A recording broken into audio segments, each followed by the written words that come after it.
एक महिला जिसका चेहरा मासूम, आवाज मीठी और व्यवहार इतना प्यारा कि हर कोई उससे प्रभावित हो जाए। लेकिन उसी मुस्कान के पीछे छुपा था एक ऐसा राज जो पूरे गांव की नींदें उड़ा देगा। उसके घर के आसपास एक एक कर लोगों की अचानक मौतें होने लगीं और जब सच्चाई बाहर आई तो पता चला कि 6 परिवार के सदस्य, जिनमें एक मासूम बच्ची भी थी, सबकी मौत एक ही वजह से हुई, साइनाइड। 4 अक्टूबर 2019 केरल के कोझिकोड जिले का छोटा सा गांव कुडाथई, हरा भरा, पहाड़ियों से घिरा, ठंडी हवाएं और चर्च की घंटी की मीठी आवाज, जैसे किसी पोस्ट कार्ड पर बनी परफेक्ट जगह। लेकिन उस दिन इस शांति का रंग अचानक फीका पड़ गया था। गांव के चर्च के पीछे बने पुराने कब्रिस्तान में भारी भीड़ जमा थी। Police, forensic team, medical staff और मीडिया सब मौजूद। लोग हैरान थे कि शांतिपूर्ण कब्रिस्तान में अचानक सिज्जा कब्रें क्यों खोदी जा रही हैं। वो कब्रें किसी आम व्यक्ति की नहीं थीं, यह तस्पोन मट्टम परिवार इंसस की थीं, गांव के सबसे सम्मानित और शिक्षित परिवार की। 2002 और 2016 के बीच इस एक परिवार के 6 लोग अचानक मर गए थे। वर्षों तक मौतों को प्राकृतिक माना गया, लेकिन 2019 में फिर से सब कुछ उथल पुथल हो गया। इस कहानी की नायिका या कहूँ खलनायिका है जोली जोसेफ। बाहर से देखो तो प्यारा चेहरा, धार्मिक महिला, लोगों से अच्छे संबंध रखने वाली, चर्च में हर रविवार मौजूद, पड़ोसियों के लिए मददगार, लेकिन अंदर एक ठंडे दिल वाली, बेहद चालाक सीरियल किलर। बाद में इसी पर नेटफ्लिक्स ने करी एंड साइनाइड नाम की डॉक्यूमेंट्री भी बनाई। पोनमट्टम परिवार के प्रमुख थे टॉम थॉमस, शिक्षा विभाग से रिटायर और गांव में बेहद सम्मानित। उनकी पत्नी अन्नम्मा थॉमस, एक समर्पित स्कूल टीचर जो परिवार की रीढ़ मानी जाती थीं। बच्चे, बड़ा बेटा रॉय थॉमस, छोटा बेटा रोजो, बेटी रेंजी। साल 1977 रॉय की मुलाकात जोली जोसेफन से हुई मैथ्यू मंचडियाल की पार्टी में। जोली इडुक्की जिले के किसान परिवार से थी। साधारण चेहरा, मासूम मुस्कान और सादगी से भरा स्वभाव रॉय को भा गया।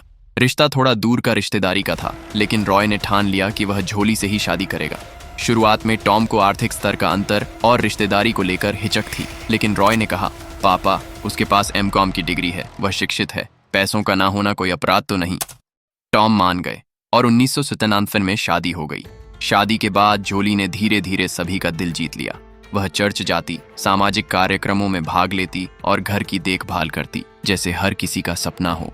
लेकिन उसकी सास अन्नम्मा चाहती थी कि बहू नौकरी करे, खुद के पैरों पर खड़ी हो। जोली को यह बिल्कुल पसंद नहीं था। ये सीधी सी अनबन ही आगे चलकर एक खतरनाक मोड़ हमर लेगी। साल 2002 एक दोपहर अचानक चीख, अम्मा गिर गई हैं। परिवार दौड़ता हुआ उनके कमरे की ओर गया। चेहरा लाल, सांस लेने में तकलीफ, शरीर ऐंठ रहा था। 5 मिनट में ही अस्पताल में उन्मौतन हो गई। कारण बताया गया, दिल की बीमारी और डायबिटीज। किसी ने शक नहीं किया, लेकिन रेंजी ने नोटिस किया अन्नम्मा की मौत के बाद जोली ने घर की सारी जिम्मेदारी अपने हाथ में ले ली थी। थोड़े समय बाद उसने ससुर टॉम को बताया कि वह NIT काली कटबान में गेस्ट लेक्चरर बन गई है और 40,000 रुपये महीना कमाती है। परिवार गर्व से भर गया, लेकिन बाद में पता चला यह पूरी तरह झूठा बात था। असल में वह सिर्फ 12वीं पास थी और एक ब्यूटी पार्लर में काम करती थी, लेकिन रोज सुबह कॉलेज जाने का बहाना बनाकर कहीं और चली जाती थी। साल 2008 टॉम रोज एक मशरूम कैप्सूल लेते थे जो झोली देती थी। उस रात भी वही हुआ, लेकिन कुछ मिनटों में उन्हें घबराहट और बेचैनी महसूस होने लगी। बाथरूम में जाते ही गिर पड़े और अस्पताल पहुंचने से पहले ही उनकी मौत हो गई। कारण हार्ट अटैक। इस बार भी किसी ने साजिश नहीं सोची। तो मौतें हो चुकी थीं। दोनों बार वजह बताई गई, दिल की बीमारी, हार्ट अटैक। लेकिन क्या यह सिर्फ किस्मत का खेल था या किसी ने पहले से ये खेल सेट किया था? अगले कुछ सालों में इस परिवार की कहानी और भी अंधेरी होने वाली थी। साल 2011 रॉय का बिजनेस घाटे में था। वह कर्ज में डूबा हुआ था, तनाव में था। एक दिन वह और झोली, रोजो और रेंजी के पास आए और हाथ में थे वसीयत के कागज में लिखा था कि टॉम ने अपनी अंसारी संपत्ति रॉय और झोली के नाम कर दी है। रेंजी ने ध्यान से देखा, न स्टैम्प पेपर, न गवाहों के हस्ताक्षर। ये कागज सच्चे नहीं हो सकते। रेंजी का शक गहरा हो गया। उस रात झोली ने रॉय के लिए चावल और चने की सब्जी बनाई। खाना खाने के कुछ देर बाद रॉय को अचानक बेचैनी होने लगी। वह भागकर बाथरूम में गया, दरवाजा बंद कर दिया। झोली ने शोर मचाया, दरवाजा खोलो। पड़ोसी आए, दरवाजा तोड़ा। रॉय फर्श पर बेहोश पड़ा था, मुंह से झाग निकल रहा था। अस्पताल ले जाते समय ही उसकी अनमौतपन हो गई। रॉय के मामा मैथ्यू मंचडियाल पनन ने पोस्टमार्टम की मांग की। झोली ने रोकने की कोशिश की, लेकिन हार गई। रिपोर्ट आई, रॉय की मौत साइनाइड से हुई थी। साइनाइड दुनिया का सबसे घातक जहर जो कुछ मिनटों में जान ले लेता है। पुलिस को शक था, लेकिन झोली ने कहा वह कर्ज में था, तनाव में, शायद आत्महत्या कर ली होगी। कोई सुसाइड नोट नहीं मिला, फिर भी केस को भी आत्महत्या पाउंड कहकर बंद कर दिया गया। रेंजी और रोजो को अब यकीन था झोली के हाथ में खून है। साल 2014। रॉय की मौत से झोली पर शक करने वाले मामा मैथ्यू एक शाम अचानक बीमार पड़ गए। उन्होंने कॉफी पी थी जो उन्हें जोलियन ने दी थी। कुछ ही मिनटों में सांस लेने में परेशानी और मौत। डॉक्टर बोले हार्ट अटैक। पोस्टमार्टम फिर नहीं हुआ। संयोग या फिर एक और प्लान। उसी साल 2014 रॉय के चचेरे भाई शाजू मास की 2 साल की बेटी अल्फोंस एक पारिवारिक कार्यक्रम में अचानक गिर पड़ी। सांस लेने में परेशानी और अस्पताल पहुंचने से पहले ही मौत। लोगों ने माना कुछ खाने में फंस गया होगा, लेकिन यह एक बच्ची थी। ऐसे हादसे गांव को हिला देते हैं, लेकिन परिवार ने इसे आम दुर्घटना अस्पोई तो मान लिया। 11 जनवरी 2016 शाजू की पत्नी नापॉन सिली तना झोली के साथ डेंटल क्लिनिक में थी। झोली ने सिली को मशरूम की टैबलेट दी, वही टैबलेट जो टॉम को दी जाती थी। कुछ मिनटों में सिली को ऐंठन शुरू हो गई। अस्पताल पहुंचने से पहले ही मौत। पोस्टमार्टम की सलाह दी गई, लेकिन शाजू ने धार्मिक कारणों से इनकार कर दिया। रेंजी ने देखा सिली की मौत के बाद झोली और शाजू काफी करीबन हो रहे थे। 1 साल बाद वे शादी कर लेते हैं। रेंजी और रोजो ने रॉय की पोस्टमार्टम रिपोर्ट को दोबारा पढ़ा। रिपोर्ट में लिखा था मौत रात 11:02 बजे। पेट में वही चावल और चने की सब्जी जो झोली ने बनाई थी, लेकिन झोली कह रही थी कि रॉय ने खाना ही नहीं खाया था। सीधा मतलब झूठास। पुलिस सबसे पहले एनआईटी पहुंची और सामने आया सबसे बड़ा सच। झोली कभी भी प्रोफेसर नहीं थी। उसकी डिग्रियां नकली थीं। असलियत 12वीं पास और ब्यूटी पार्लर में काम करने वाली। इसके बाद पुलिस ने झोली के घर की तलाशी ली और मिल गई साइनाइड की बोतल। पूछताछ में पता चला ज्वेलरी शॉप में काम करने वाला मिस मैथ्यू, झोली का कथित प्रेमी, ने उसे साइनाइड दिया था। ज्वेलरी के काम में साइनाइड का इस्तेमाल होता है और यह घातक जहर सीधे मौत देता है। 2019 में रेंजी और रोजो की शिकायत पर पुलिस ने 6 मौतों की जांच के लिए कब्रें खोलीं। गांव में विरोध हुआ। धर्म की वजह से लोग नाराज थे, लेकिन सख्त सुरक्षा में कब्रें खोदी गईं। फॉरेंसिक रिपोर्ट रॉय और सिली के अवशेषों में साइनाइड मिला, बाकी 4 में नहीं, लेकिन हालात के सबूत झोली के खिलाफ थे। बहू से लेकर सीरियल किलर तक यह सफर किसी फिल्म जैसा लगता है, लेकिन यह एक सच्ची कहानी है। झोली जोसेफ कुडाथई साइनाइड मर्डर केस की मुख्य किरदार।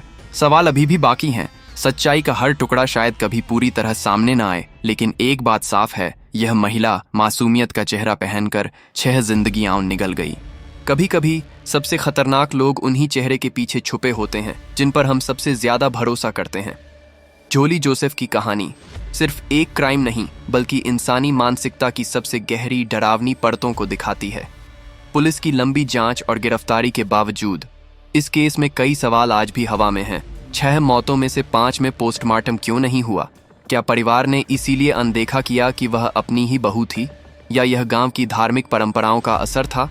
मैथ्यू मंचड़ियाल को झोली पर शक था, फिर भी उसने उसके साथ संपर्क क्यों रखा? क्या झोली ने अपने आकर्षण और चालाकी से उसे मानसिक रूप से बांध दिया था?